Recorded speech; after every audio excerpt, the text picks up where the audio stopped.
बिहार की राजनीति में आजकल एक दस्तावेज की खूब चर्चा हो रही है, अति पिछड़ा न्याय संकल्प पत्र। इसमें 10 ऐसे वादे हैं जो आरक्षण से लेकर जमीन तक बहुत कुछ बदलने का दावा करते हैं। चलिए आज इन्हीं संकल्पों को जरा गहराई से समझते हैं कि इनका असल मतलब क्या है। इस दस्तावेज की शुरुआत ही होती है एक बहुत पावरफुल लाइन से। ये सिर्फ एक वाक्य नहीं है, ये समझिए कि पूरे संकल्प पत्र का मिशन स्टेटमेंट है, जो इसके मकसद को बिल्कुल साफ कर देता है। बिहार में बहुसंख्यकों के अधिकारों को सुनिश्चित करना। तो ठीक है, मिशन तो बड़ा है, पर सवाल यह है कि इसे हकीकत में कैसे बदला जाएगा। इसका जवाब मिलता है दस्तावेज में दिए गए 10 ठोस संकल्पों में। आइए एक एक करके इन्हें देखते हैं। सबसे पहले ये समझना जरूरी है कि ये दस्तावेज सिर्फ चुनावी वादों की एक लिस्ट नहीं है। इसे सामाजिक और आर्थिक न्याय का एक रोड मैप बताया जा रहा है, जिसमें सिर्फ बातें नहीं बल्कि ठोस और मापने लायक कदमों का जिक्र है। और इस रोड मैप के दिल में है एक ऐसा मुद्दा जो हमेशा से ही बहस का विषय रहा है, आरक्षण।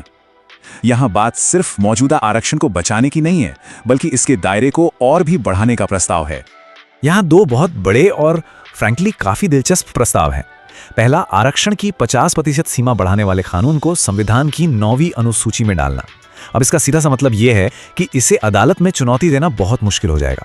और दूसरा, आरक्षण को नौकरियों से आगे ले जाकर सरकारी ठेकों तक पहुंचाना, जहां 25 करोड़ रुपए तक के ठेकों में 50% आरक्षण का प्रस्ताव है।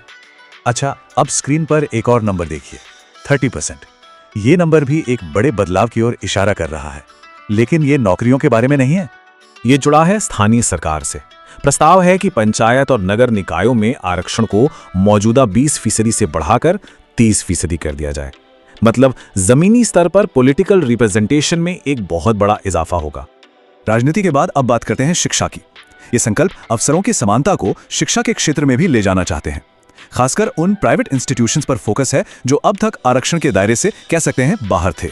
यहां भी 2 बड़े कदम हैं। पहला, सभी प्राइवेट कॉलेजों और यूनिवर्सिटीज में आरक्षण लागू करना, और दूसरा, प्राइवेट स्कूलों में जो आरक्षित सीटें हैं उनमें से आधी SC, ST, OBC और EBC वर्ग के बच्चों को मिलेंगी। मतलब प्राइवेट एजुकेशन तक पहुंच बढ़ाने की एक सीधी कोशिश है ये।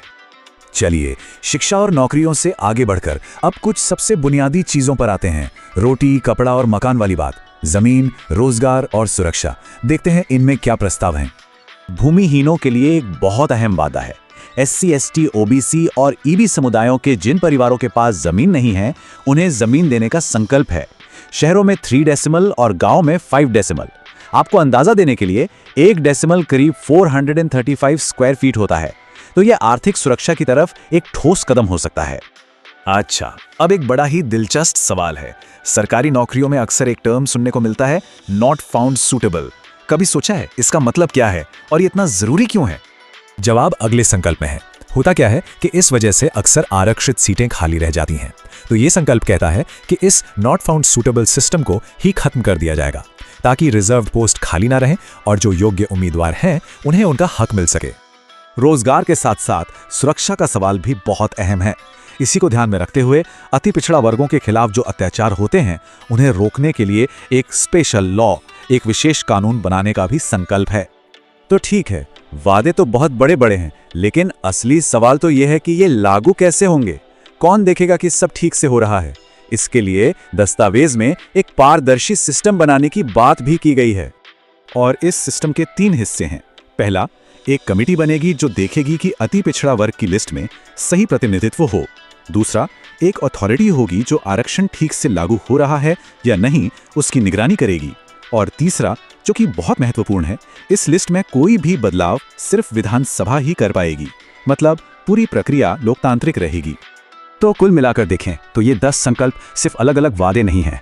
ये सब मिलकर बिहार में सामाजिक और आर्थिक न्याय का एक पूरा खाका, एक फ्रेमवर्क तैयार करते हैं। आरक्षण से लेकर शिक्षा, जमीन और सुरक्षा तक लगभग हर जरूरी पहलू को छूने की कोशिश की गई है।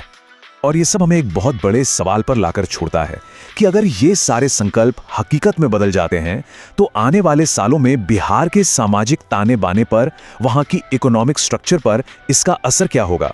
ये एक ऐसा सवाल है जिस पर सोचना बहुत जरूरी है।